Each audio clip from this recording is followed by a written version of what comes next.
ओम नमो भगवते वासुदेवाय. तर आपण श्रीमद भागवत महापुराण पाहत आहोत आणि त्यातील आपला 8वा स्कंद. 8व्या स्कंदातील अध्याय 9वा. 9व्या अध्यायामध्ये आपण मोहिनी रूपी भगवंतांकडून अमृताचे वाटप पाहणार आहोत. श्री सुख म्हणतात, आपापसातील प्रेम टाकून असुर एकमेकांची निंदा करीत डाकूंप्रमाणे एकमेकांच्या हातातून अमृत कलश हिसकावून घेत होते. एवढ्यात त्यांना एक स्त्री येत असलेली दिसली.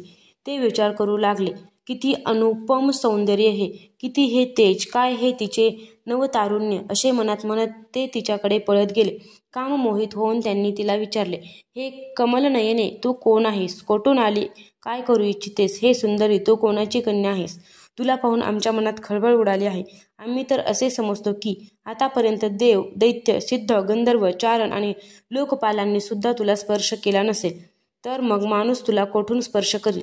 हे सुंदरी, विधात्याने दया येऊन शरीर धारण करणाऱ्याची सर्व इंद्रिय आणि मन तृप्त करण्यासाठी तुला इथे पाठविले आहे काय? हे मानिनी, आम्ही बाहुबंद असूनही आम्हा सर्वांना एकच गोष्ट पाहिजे आहे, म्हणून आमच्यात एकमेकांविषयी वैर निर्माण झाले आहे. हे सुंदरी, तू आमचे भांडण मिटव. आम्ही सर्वजण कश्यपाचे पुत्र असल्याकारणाने सख्खे भाऊ आहोत.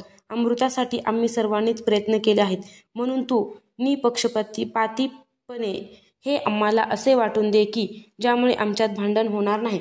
असुरांनी अशी प्रार्थना केल्यावर लीलेने स्त्री वेशधारी भगवान किंचितसे हसले आणि सुंदर नेत्र कटाक्ष टाकीत त्यांना म्हणाले. श्री भगवान म्हणाले, महर्षी कश्यपांचे पुत्र असून मज कुलटेच्या मागे कसे लागला? कारण विवेकी मनुष्य स्त्रियांवर कधी विश्वास ठेवत नाही. दैत्यांनो, लांडगे आणि व्याभिचारिणी स्त्रिया यांच्याशी केलेली मैत्री टिकत नाही, कारण ती दोघेही नेहमी नवनवीन शिकारीच्या शोधात असतात. श्री सुख म्हणतात, परीक्षिता, मोहिनीच्या त्या मोहक वाणीने दैत्यांच्या मनामध्ये अधिकच विश्वास उत्पन्न झाला. त्यांनी मनापासून मोठ्याने हसून अमृताचा कलश मोहिनीच्या हातात दिला. नंतर अमृत कलश घेऊन किंचित स्मित हास्य करीत भगवान म्हणाले, उचित असो वा अनुचित, मी जे काही करीन ते तुम्हाला मान्य असेल तरच मी हे अमृत वाटीन. मोहिनीचे हे बोलणे ऐकून मोठमोठ्या दैत्यांनाही त्यातील खुबी समजली नाही, म्हणून सर्वांनी ठीक आहे असे म्हणून ते मान्य केले. नंतर उपवास करून सर्वांनी स्नान केले. हविर्द्रव्याने अग्नीमध्ये हवन केले. गायी, ब्राह्मण आणि सर्व प्राण्यांना यथायोग्य दान दिले आणि ब्राह्मणांकडून स्वास्तिवाचन करविले. आपापल्या आवडीनुसार सर्वांनी नवी वस्त्रे धारण केली आणि सुंदर अलंकार धारण करून सर्वजण पूर्वेकडे टोक असलेल्या कुशासनावर बसले. जेव्हा देव आणि दैत्य दोघेही धुपाने सुगंधित केलेल्या पुष्पमाळा आणि दिव्यांनी सजविलेल्या भव्य मंडपामध्ये पूर्वेकडे तोंड करून बसले, तेव्हा हातात अमृत कलश घेऊन मंद मंद पावले टाकीत मोहिनी तेथे आली. तिने सुंदर पैठणी परिधान केली होती. धुंदीने तिचे डोळे चंचल झाले होते. तिचे स्तन पुष्प असून मांड्या हत्तीच्या पिल्लाच्या सोंडेप्रमाणे होत्या. तिच्या सुवर्ण नुपुरांच्या झंकारांनी सभाभवन निनादून गेले होते.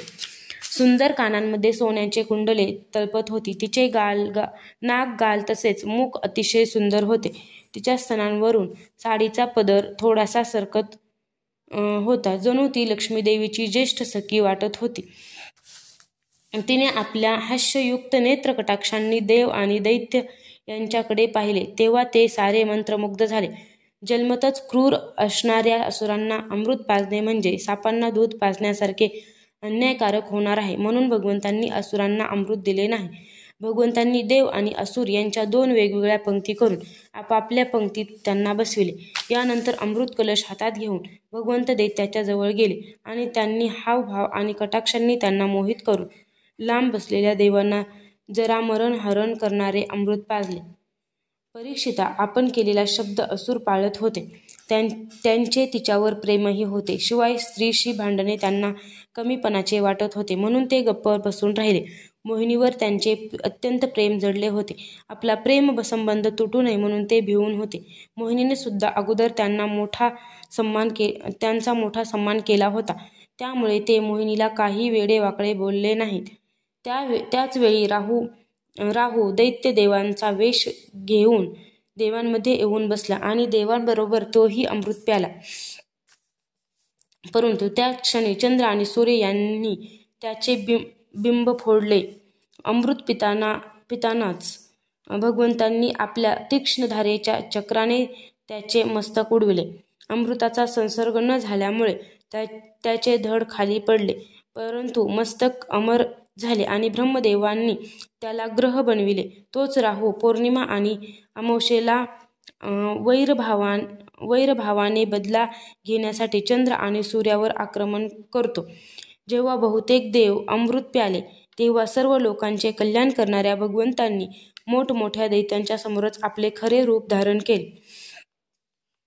परीक्षिता, पहा ना, देव आणि दैत्य दोघांनी एकाच वेळी, एकाच ठिकाणी, एकाच हेतूने, एकाच वस्तूसाठी, एक विचाराने एकच कर्म केले होते, परंतु फळ मिळण्यात फरक झाला. त्यापैकी देवांनी अगदी सहजपणे अमृतरूप फळ प्राप्त करून घेतले, कारण त्यांनी भगवंताच्या कमलरजाचा आश्रय घेतला होता. परंतु त्यापासून विन्मुख असल्यामुळे असुर अमृतापासून वंचित राहिले. मनुष्य आपले प्राण, धन, कर्म, मन, वाणी इत्यादींच्या द्वारा शरीर, पुत्र इत्यादींसाठी जे काही करतो ते व्यर्थ होते, कारण त्याच्या मुळामध्ये भगवंताहून आपण वेगळे आहोत हे भेदबुद्धी असते. परंतु त्याच प्राण इत्यादी वस्तूंच्या द्वारा भगवंतासाठी जे काही केले जाते ते सर्व भेदभावरहित असल्याकारणाने सफल होते. जसे झाडाच्या मुळाला पाणी घातल्याने त्याचे खोड, फांद्या इत्यादी सर्वांना पाणी मिळते, त्याचप्रमाणे भगवंतासाठी कर्म करण्याने ते सर्वांना मिळते. अध्याय 9 समाप्त.